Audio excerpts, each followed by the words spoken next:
nuestros corazones,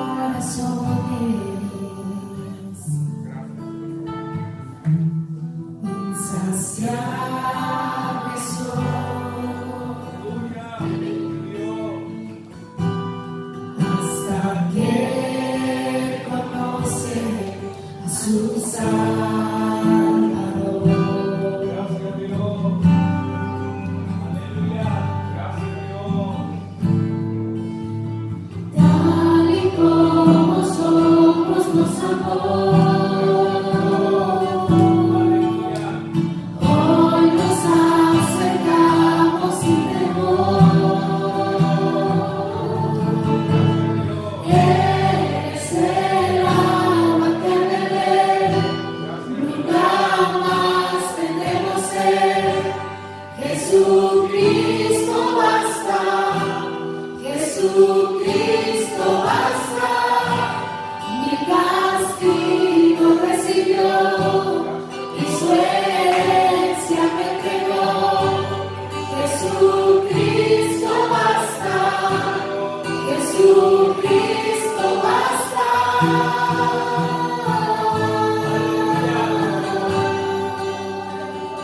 Gracias, Dios.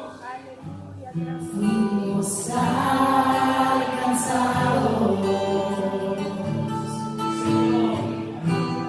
por su gran amor, con brazos abiertos, con brazos abiertos,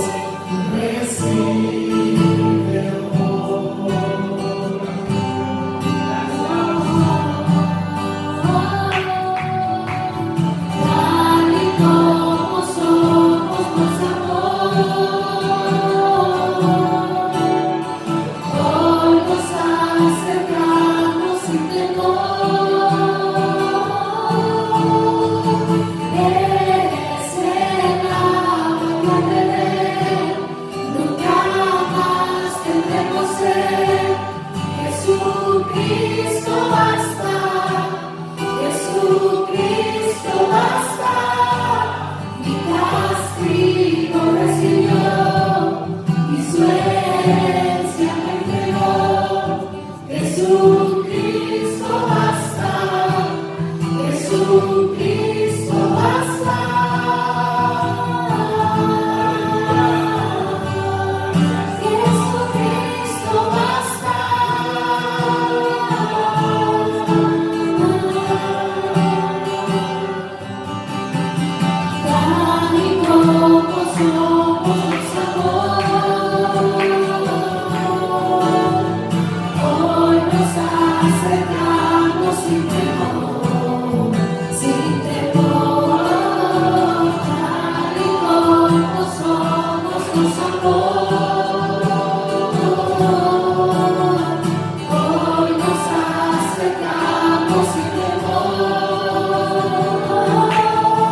Algunas veces Dios parece desconcertante, pero siempre Dios es bueno. Algunas veces las circunstancias de nuestra vida nos superan. No sabemos cómo actuar, no sabemos cómo comportarnos, pero lo único que sabemos es que Dios es un Dios bueno. No necesitamos siempre entender a Dios. No necesitamos siempre comprender cómo Él actúa. No necesitamos siempre que Él nos diga lo que va a hacer con nosotros. Solo necesitamos creer en Él. Y creer que sus planes, creer que sus proyectos son los mejores para nuestra vida. Quizás en esta mañana hay gente al cual la vida le ha tratado mal. Quizás en esta mañana ha venido gente un poquito cansada de la vida, de tantas situaciones que vivimos y enfrentamos. Yo les quiero decir que Dios es bueno, que Dios es bueno. Algunas veces la vida es dura, pero Dios siempre es bueno. God is good all the time. Dios es bueno siempre, todo el tiempo. ¿Cuántos dicen amén? Dios es bueno. Y nunca debemos dudar de eso. Usted puede dudar de mi inglés, pero nunca dude del amor de Dios. Usted puede reírse de mi inglés, pero no se ría del gran amor de Dios. Porque Dios es bueno. Y aunque muchas veces no lo entendemos, pero Él es fiel. Quiero en esta mañana comenzar esta plática con una frase que la saqué del baúl de mis recuerdos en mi mente. Y esta frase dice: todo lo que no se alimenta muere. Dígalo conmigo. Repeat for me. Todo lo que no se alimenta muere, perece. Y esta frase, que es muy simple pero profunda al mismo tiempo, esta frase podemos aplicarla a todas las áreas de nuestra vida. Recuerde la frase: todo lo que no se alimenta muere, perece, se termina. Y la podemos aplicar a todos los ámbitos de nuestra vida. Por ejemplo, si dos personas que son amigos no alimentan, no cultivan esa amistad, dándose tiempo, conociéndose mutuamente, si dos amigos no alimentan esa amistad, tarde o temprano esa amistad va a morir, va a perecer. Hablando de los esposos, si un matrimonio no alimenta, si un matrimonio no cultiva, si un matrimonio no establece una dinámica de conocerse y de cultivar una relación, tarde o temprano ese matrimonio va a entrar en una crisis. Y lo que hoy es posible que mañana ya no sea. En el ámbito de los sueños, ¿cuántos tienen sueños? No sueños, sino sueños. ¿Cuántos tienen proyectos de vida? ¿Cuántos tienen todavía deseo de alcanzar cosas? Pues si no alimentamos nuestros sueños, si no alimentamos nuestros proyectos, si no alimentamos nuestros ideales de vida, vamos a vivir una vida lejos de aquello que queremos lograr. Pensemos ahora en el ámbito espiritual. Pensemos ahora en nosotros como hijos de Dios. Si no alimentamos nuestra relación con Dios, si no alimentamos nuestra devoción, si no alimentamos nuestra pasión, si no cultivamos nuestro amor a Dios, tarde o temprano, nuestra vida espiritual va a perecer, va a terminar. Porque lo que no se alimenta, dígalo conmigo, lo que no se alimenta, se termina. Yo he conocido muchas personas que comenzaron bien, comenzaron con pasión, comenzaron con devoción la vida cristiana, pero no siguieron alimentándola, no siguieron dándole tiempo a Dios, no se interesaron en conocer a Dios. Por eso esa vida se secó y murió esa relación, porque todo lo que no se alimenta muere. Algunas veces nuestro amor también perece si no lo alimentamos.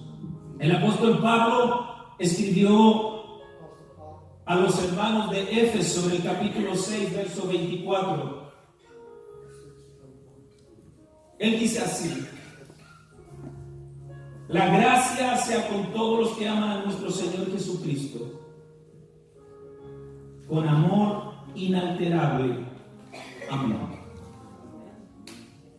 Eso es lo que dice Pablo al terminar la epístola de Efesios, en el capítulo 6, en el verso 24.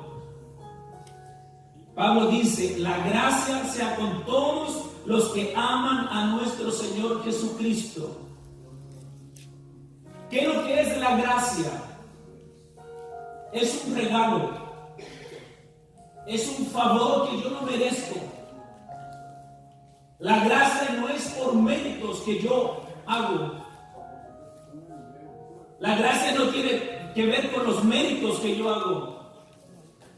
La gracia es un regalo que Dios me da simplemente porque Él quiere dármelo, aunque yo no lo merezco.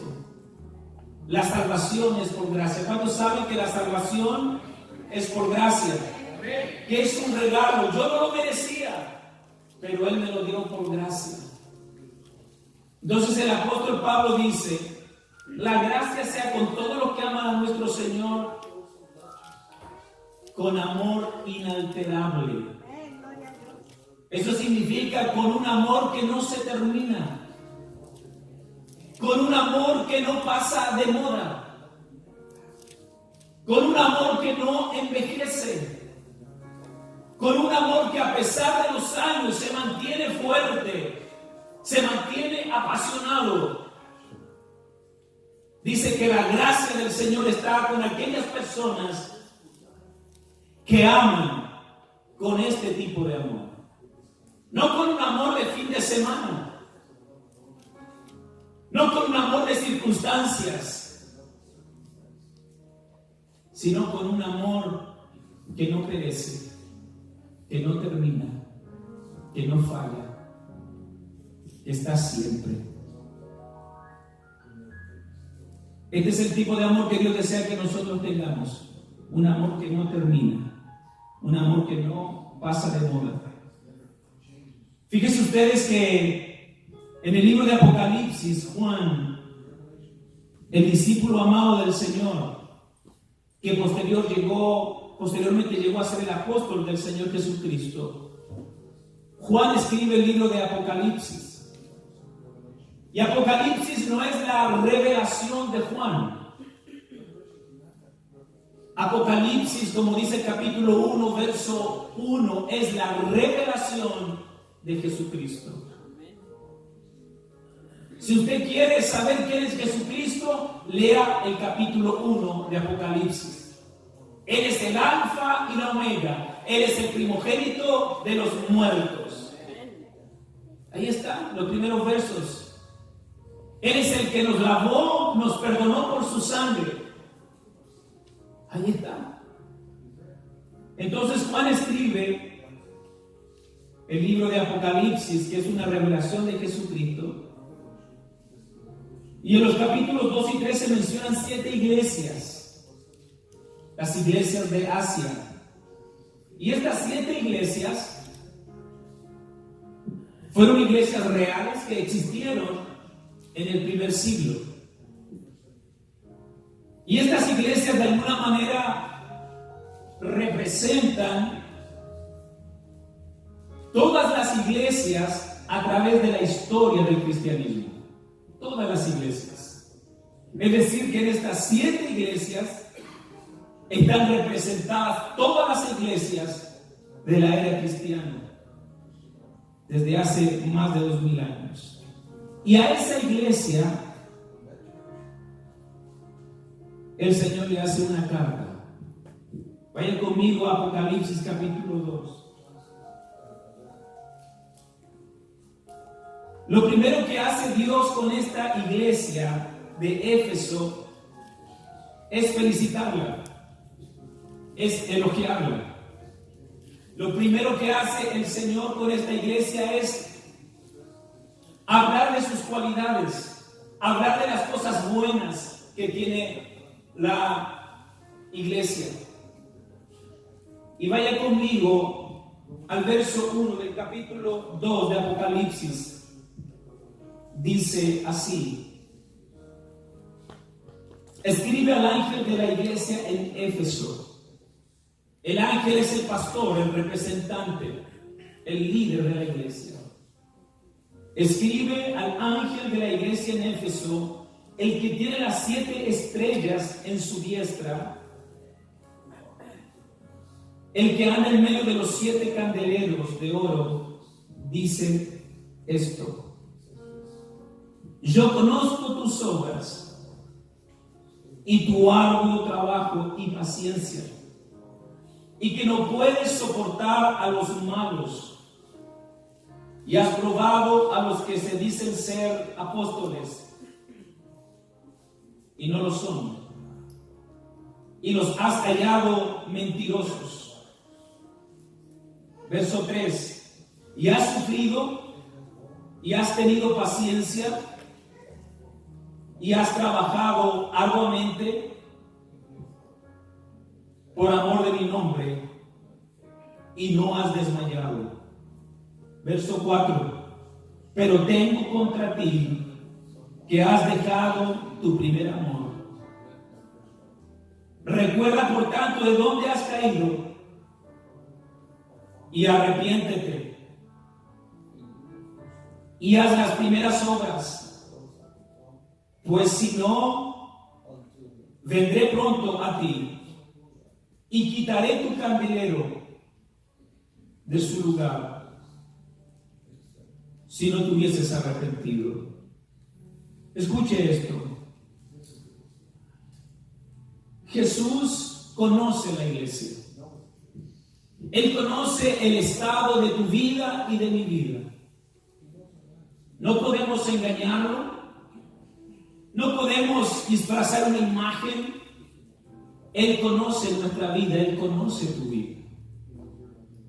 Y lo primero que dice Jesús a esta iglesia en Éfeso, de Apocalipsis capítulo 2, Él dice: yo conozco tus obras y tu arduo trabajo y paciencia. Aquí vemos una iglesia trabajadora, vemos una iglesia activa, aquí vemos una iglesia incansable en la misión que tiene por delante. Aquí vemos una iglesia apasionada y una iglesia que tiene la capacidad de ser paciente en medio del dolor. Recuerde usted que la iglesia de Éfeso, como todas las iglesias del primer siglo, sufrieron persecución. Los cristianos andaban huyendo de lugar en lugar. Se escondían en cuevas, en montañas, por causa del Evangelio. Por eso el Señor Jesús lo primero que hace con esta iglesia es decirles: yo conozco tu trabajo, yo conozco tu paciencia y yo conozco tus obras. ¿Cuántos saben que Él conoce todo de nosotros? Él conoce todo de nuestra vida. Y luego le dice: y que no puedes soportar a los malos. Jesús le está diciendo a esta iglesia: yo sé que tú eres una iglesia celosa, que ha guardado mi doctrina y que no puedes soportar a aquellos falsos cristianos, a los humanos. Continúa el Señor hablando a esta iglesia y dice: y has probado a los que se dicen apóstoles y los has hallado mentirosos. Esto me habla a mí que la iglesia de Éfeso era una iglesia con discernimiento. Podía darse cuenta fácilmente de lo falso y lo verdadero. Ellos podían comprender cuando un apóstol o un mensajero era falso o era verdadero. Ellos tenían discernimiento. Luego dice: y has sufrido y has tenido paciencia y has trabajado arduamente por amor de mi nombre y no has desmayado. ¿Sabe lo que habla de esto? De que la iglesia de Éfeso era una iglesia perseverante. A pesar de las luchas, a pesar del trabajo, a pesar del clima, a pesar de tantas adversidades, la iglesia de Éfeso era una iglesia persistente, perseverante. Era una iglesia que se mantenía con una meta enfocada en el Señor. Pero cuando llegamos al verso 4, el Señor les dice: pero tengo algo contra ti, que has dejado tu primer amor. Yo no sé si a una esposa, a un esposo, a un novio o a una novia le gustaría que él o ella le dijera: ¿sabes qué? Mi amor por ti ya no es el mismo. A ver, levante la mano, ¿le gustaría eso? No hay, ¿verdad? A nadie le gustaría que esa persona a la cual uno ama le dijera: mi amor por ti ya no es el mismo. En la versión Dios habla hoy dice: no tienes el mismo amor que al principio. No tienes el mismo amor que al principio. Y yo quiero que usted vaya pensando cómo era usted al momento de conocer al Señor. ¿Cuál era su amor? ¿Cuál era su devoción? ¿Cuál era su entrega al momento de conocer a Jesús? Esta versión dice: no tienes el mismo amor que al principio. La Biblia en lenguaje sencillo dice: sin embargo, hay algo que no me gusta de ti. Sin embargo, hay algo que no me gusta de ti, y es que no me amas tanto como me amabas cuando te hiciste cristiano. Eso dice la versión en lenguaje sencillo. Algo pasó en la iglesia de Éfeso. Algo pasó con los cristianos de la iglesia de Éfeso. Cuando Juan escribe estas palabras, habían pasado 40 años desde la fundación de la iglesia hasta el tiempo que Juan escribe esta carta. 40 años. Una iglesia que comenzó apasionada, una iglesia que comenzó ferviente. El Señor tiene que escribirle algo a esta iglesia después de 40 años. Tu amor ya no es el mismo. La nueva versión internacional dice: sin embargo, tengo en tu contra que has abandonado tu primer amor.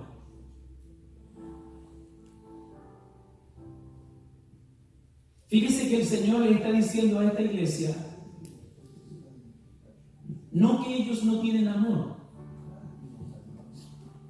porque ese pero que aparece en el verso 4 no es porque ellos no tienen amor, sino porque algo ha pasado en ellos, que han dejado de amar a Jesús como lo amaron en un principio. El amor que ellos estaban manifestando ahora, después de 40 años, no era el mismo que cuando conocieron a Jesús. En la versión Misael habla hoy, yo lo diría de esta forma: soporto que no trabajes tanto en mi obra. Soporto que no tengas tanta paciencia con los hermanos. Soporto que no ames a tus hermanos. Pero lo que no soporto y lo que realmente me entristece es que tu amor por mí ya no es el mismo. ¿Te gustó esa versión? En otras palabras, el Señor le está diciendo: algo tengo contra ti, tu amor ya no es el mismo.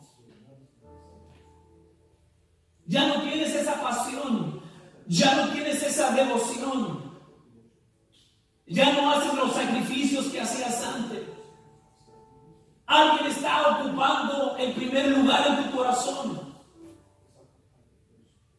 Le estás dando importancia a otras cosas o a otras personas. Y me has sacado a mí del primer lugar de tu corazón.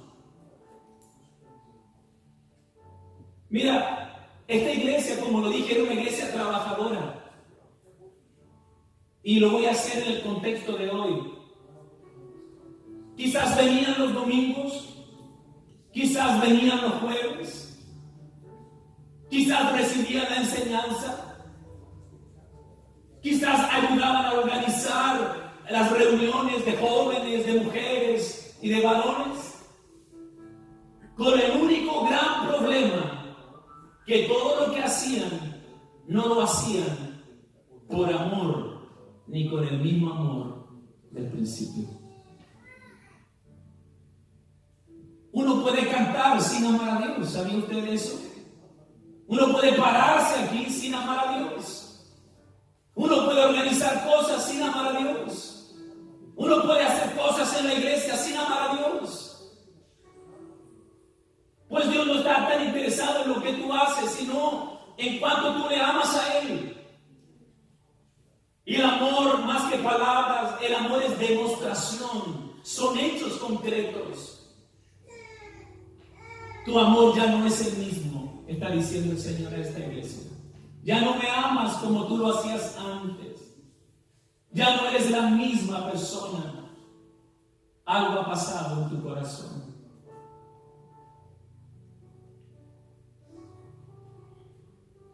Yo quiero decirles en esta mañana que el Evangelio es muy simple. El Evangelio solo consiste en una cosa: amar a Dios por sobre todas las cosas. ¿Cuánto dicen amén? En eso consiste en el Evangelio. Amar a Dios por sobre todas las cosas. Es fácil. Es easy. Nosotros lo hemos complicado. Nosotros lo hemos hecho difícil. Pero todo se le simplifica a usted. Todo se hace más fácil en usted. ¿Sabe cuándo? Cuando usted ama a Dios. Pero cuando usted lo ama con un amor que permanece, con un amor que no se diluye, con un amor que no se termina, con un amor imperecedero que no perece con el tiempo. ¿Habrá alguien que después de tantos años siga manteniendo esa misma pasión por Jesús? ¿Seguirá siendo Jesús el centro de tu vida? ¿Seguirá siendo Jesús la persona más importante en tu vida? ¿Hay algo? ¿Hay alguien que ocupa ese lugar? Hay tres cosas que el Señor le dice a esta iglesia para solucionar este problema. Ya dije que la clave del Evangelio es amar a Dios. Lo dice la palabra, Jesús lo dijo. El primer mandamiento es: amarás al Señor con todo tu corazón, con toda tu mente, con todas tus fuerzas. Ese es el primer mandamiento. Y desde ahí comienza todo. Si tú amas a Dios, vas a amar a la gente. Si tú amas a Dios, vas a amar tu iglesia. Si tú amas a Dios, vas a ser sensible con el otro. Si tú amas a Dios, vas a decirle no a la tentación. Si tú amas a Dios, tu vida espiritual va a ser más fácil. Amén. El Señor le dice a esta iglesia 3 cosas.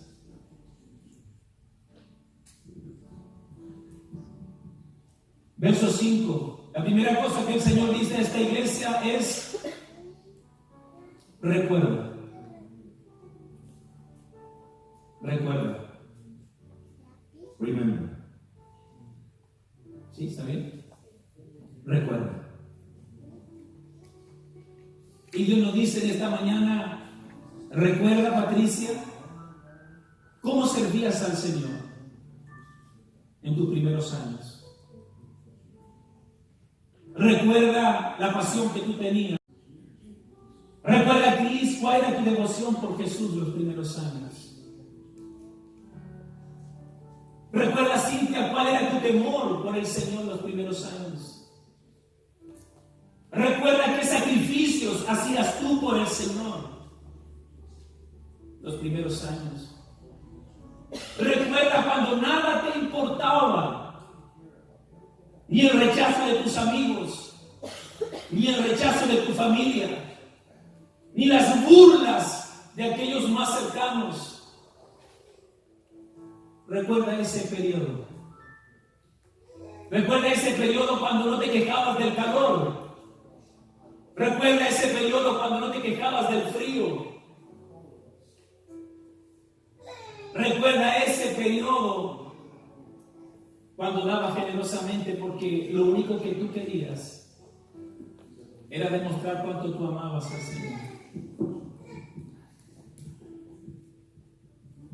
Por eso el Señor le dice a esta iglesia: recuerda, recuerda, vuelve atrás. La pregunta que debemos hacernos en esta mañana: ¿en qué momento nuestra pasión por Él cambió?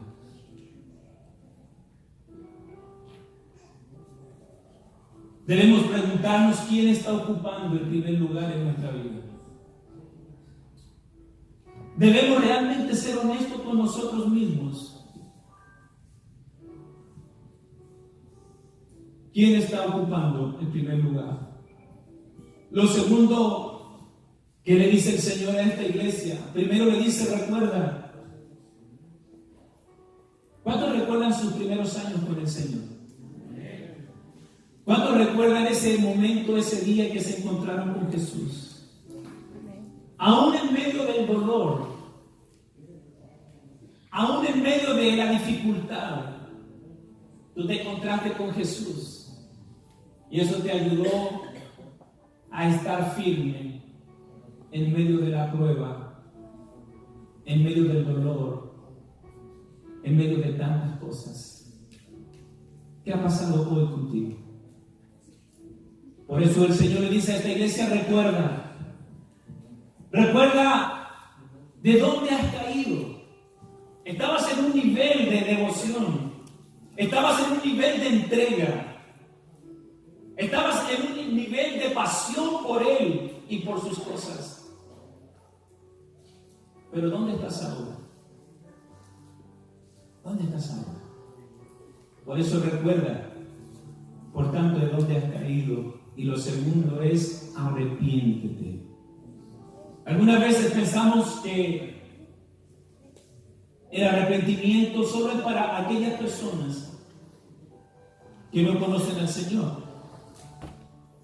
Algunas veces pensamos que la gente del mundo debe arrepentirse.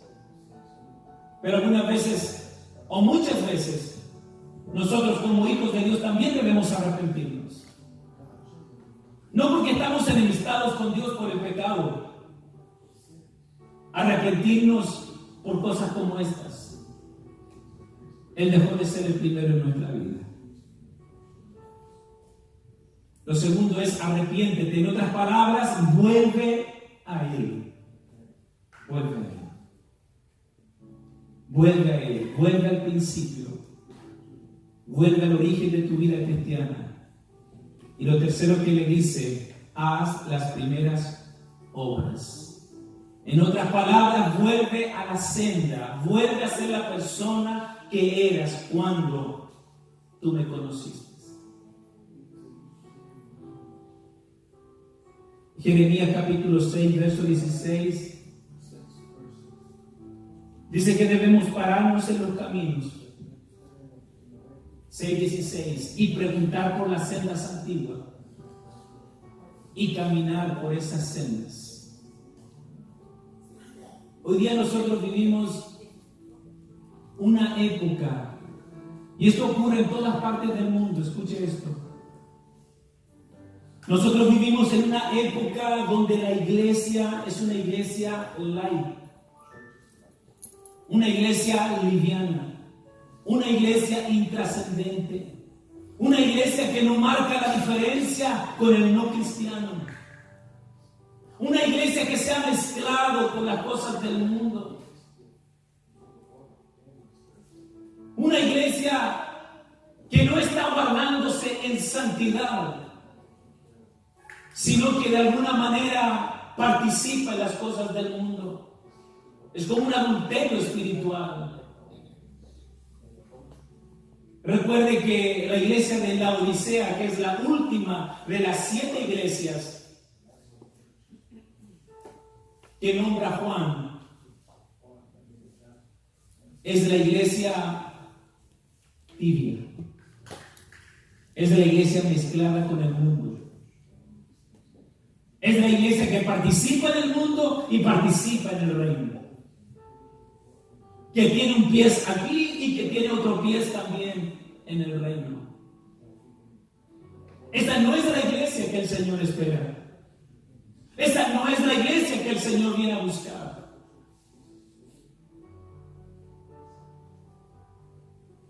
La iglesia de Éfeso había perdido algo importante: su amor por Jesús.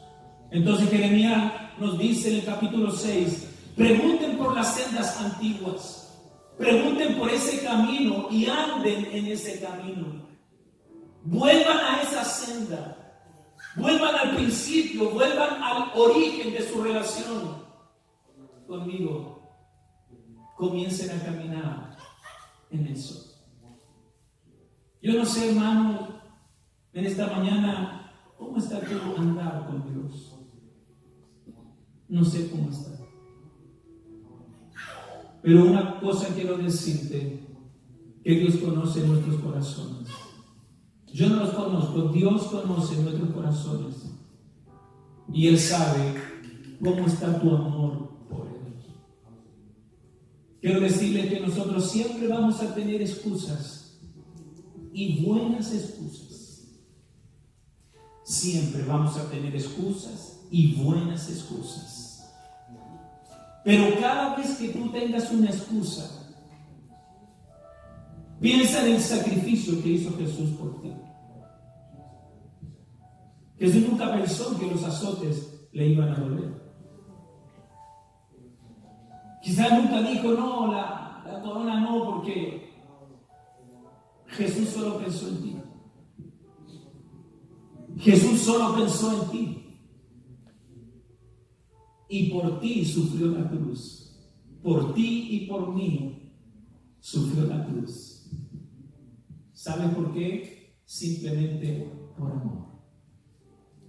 Por eso la esencia del Evangelio, la esencia de todo cristiano, es amar al Señor por sobre todas las cosas. 1 Corintios 3, ustedes ya lo saben. Si yo hablo cosas angelicales, si yo tengo toda la fe del mundo, si yo maltrato mi cuerpo, si entrego todos mis bienes, de nada sirve si no amo al Señor. ¿Sí? De nada sirve. De nada sirve, hermano. Yo lo he dicho varias veces. Podemos ser superestrellas en la plataforma. Pero si no está motivado por el amor genuino, eso no sirve. El hombre te va a aplaudir, pero Dios se va a entristecer. El hombre te va a levantar en alto y vas a recibir la recompensa de hombres, pero Dios se va a entristecer. Amar a Dios por sobre todas las cosas. 3 síntomas de la pérdida de amor, 3 síntomas que ocurren en nosotros cuando el amor se va perdiendo. El primer síntoma es que somos insensibles a la presencia de Dios. ¿Ha estado usted en reuniones donde la gente está levantando las manos? La gente está adorando. La gente está llorando. Y hay una atmósfera espiritual, angelical. Y hay otros que están revisando su celular. Y hay otros que están mirando la hora para irse a comer. Ese es uno de los síntomas.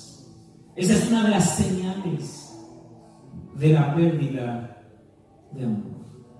Insensibilidad a su presencia. ¿Cuántos saben que el Señor está aquí en esta mañana? ¿Cuántos saben que más que la música es su presencia la que está aquí en esta mañana? Y aunque parece un lugar simple, pero Dios está aquí en esta mañana. Aunque nos faltan muchas cosas todavía,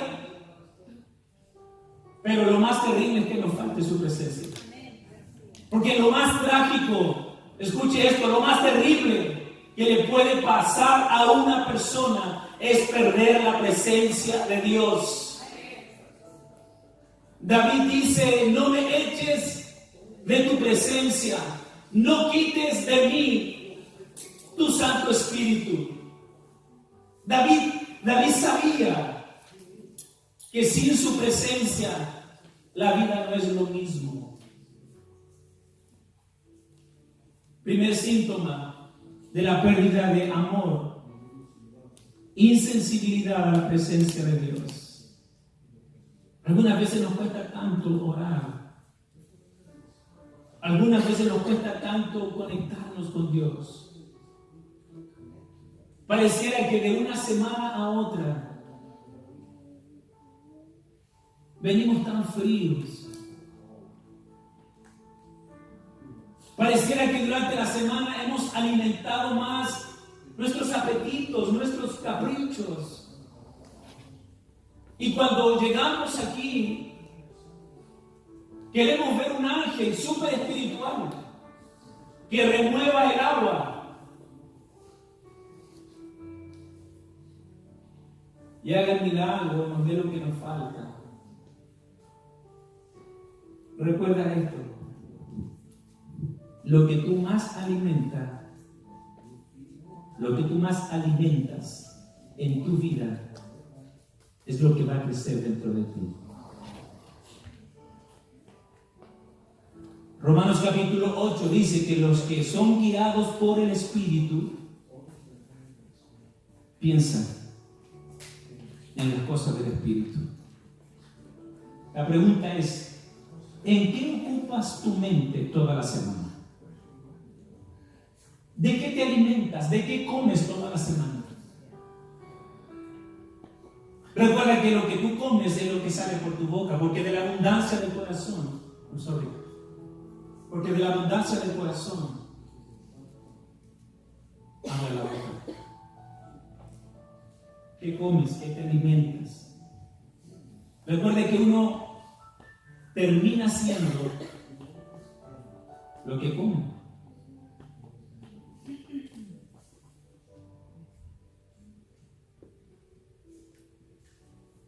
El segundo síntoma que ocurre en una persona que ha perdido el amor por Jesús: pérdida de compasión por los demás. No nos interesan los demás. No nos interesa el prójimo. Recuerde el primer mandamiento: amar a Dios por sobre todas las cosas y a tu prójimo como a ti mismo.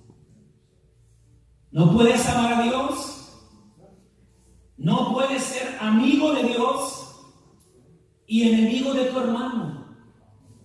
Es imposible.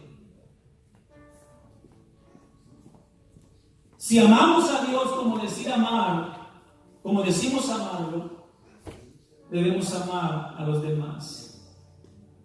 Algunas veces somos insensibles al dolor de los demás. Yo me preguntaba esta semana,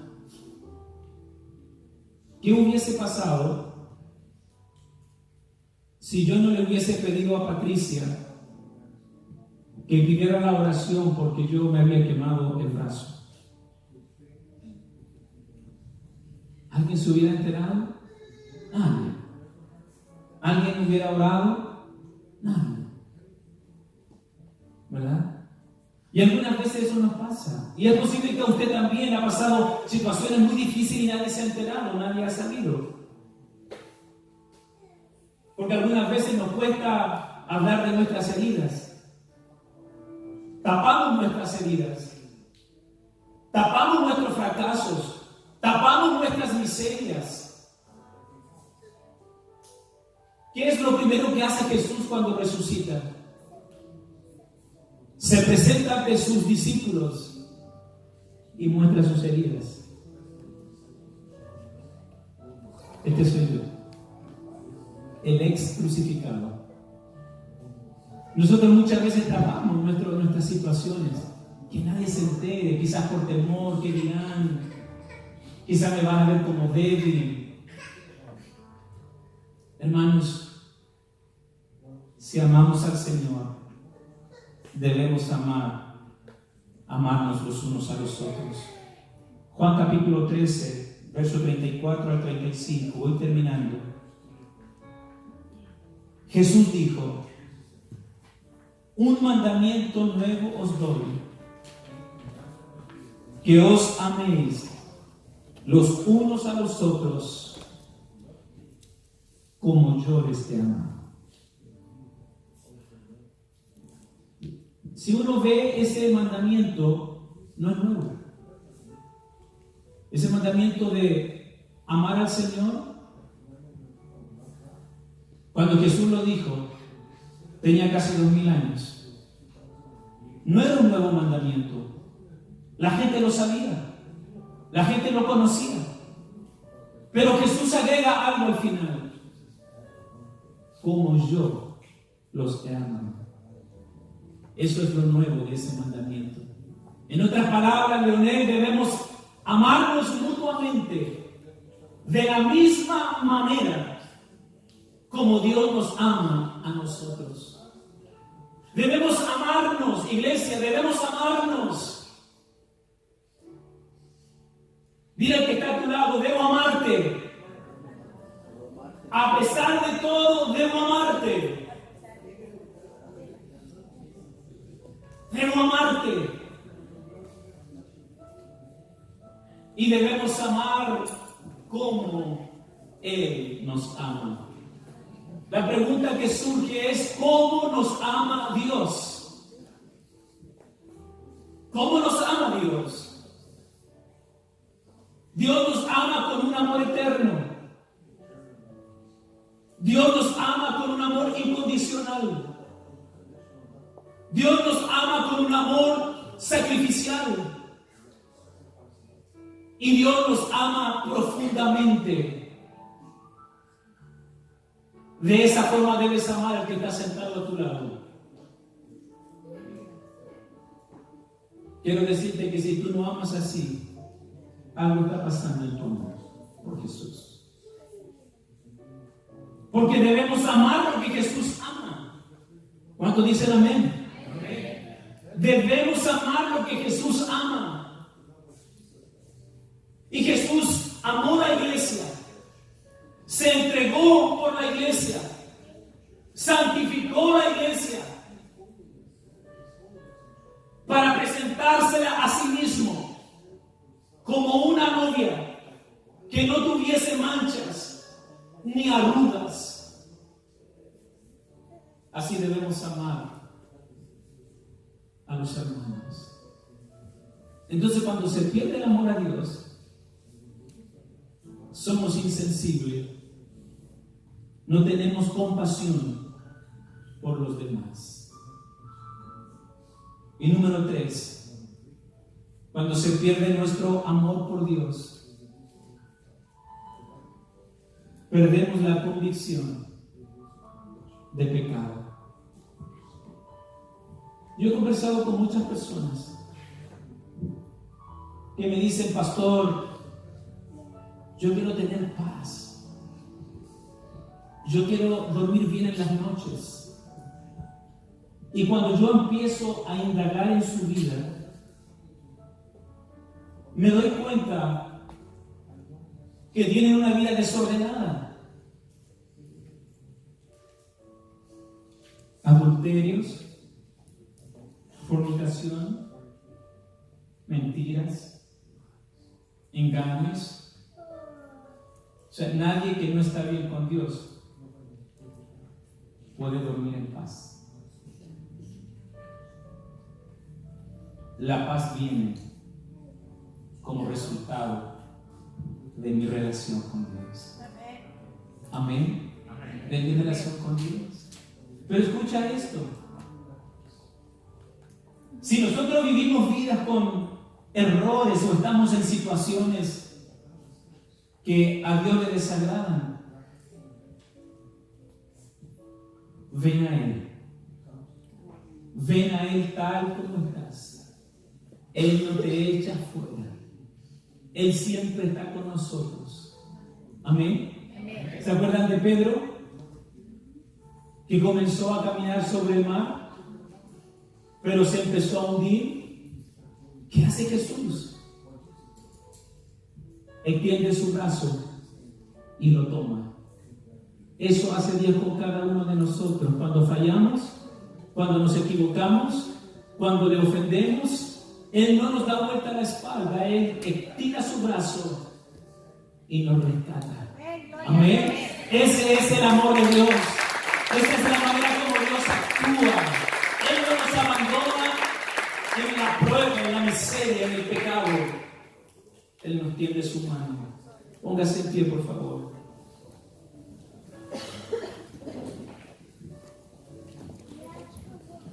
Examinemos nuestra vida. 3 síntomas: insensibilidad a la presencia de Dios, pérdida de compasión por los demás, falta de convicción de pecado. El pecado. Hay gente que puede estar cantando, pero está viviendo una vida desordenada. Algo está pasando en tu amor. Recuerde esto para terminar. Esta iglesia, muchas cosas buenas. El Señor elogia a esa iglesia. Pero en algo esa iglesia había fallado. Y es lo que Dios busca de cada uno de nosotros. Esa iglesia había dejado de amar al Señor. Su amor ya no era el mismo. Esa iglesia había sustituido su amor por Jesús por otras cosas. ¿Recuerdan ustedes la parábola del hijo pródigo? El hijo pródigo se fue de casa y perdió la relación con su padre. Pero había otro hijo que se quedó en casa, pero estaba tan ocupado en hacer cosas que, a pesar de que estaba en casa, había perdido la relación con el padre. ¿Qué es lo que quiero decir? Que el hecho de hacer cosas, de activar en la obra del Señor, no siempre significa que le amamos como Él quiere que lo amemos. Y eso es lo que en esta mañana el Señor quiere restaurar y recuperar en nuestras vidas, nuestro amor, nuestra pasión por Él. Iglesia, estamos en un tiempo bien importante. Estamos en un momento como iglesia donde nos quedamos como estamos o despegamos, donde nos acomodamos a lo que somos y tenemos o despegamos. Todo eso va a depender de tu amor y de mi amor por Jesús. Los perdidos necesitan de ti. La gente que no conoce al Señor necesita de ti. Tus amigos, tu familia, tus amistades, aquellas que yo veo ahí por Facebook, tus amistades, sí, tus amistades, con las cuales compartes, ellos necesitan de ti.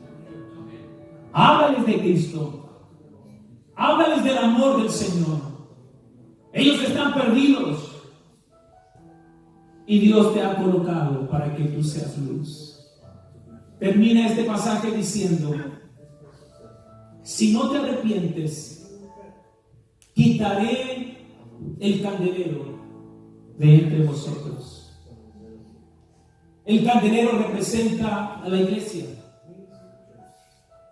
El ángel representa al pastor de la iglesia. Y si la iglesia de Éfeso no se arrepentía, el Señor estaba diciendo: quitaré mi presencia, quitaré mi luz de en medio de ustedes. ¿Se da cuenta que esto no es tan simple como parece?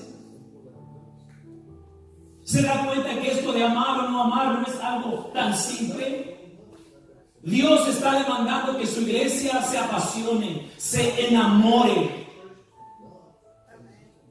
Dios está demandando que su iglesia vuelva al primer amor. Amén. Al primer amor. A ese amor donde no había excusas, donde no había calor, no había frío, no había nada. Solo pasión por Jesús. Quiero pedirle, si usted quiere venir a este lugar, quiero orar por usted. Aquellos que sienten o se han dado cuenta que su amor no es el mismo. Aquellos que pueden percibir que cada vez se están presentando excusas para servir al Señor. Quiero orar por aquellos que necesitan un reencuentro con la persona de Jesús. Quiero decirte que cuando amamos a Dios se hace más fácil servirle. Cuando amamos a Dios se hace más fácil servirle. Se hace más fácil cumplir sus mandamientos. Se hace más fácil agradar el corazón de Dios. Cuando lo amamos. Cuando lo amamos. ¿Hay alguien más que quiera venir?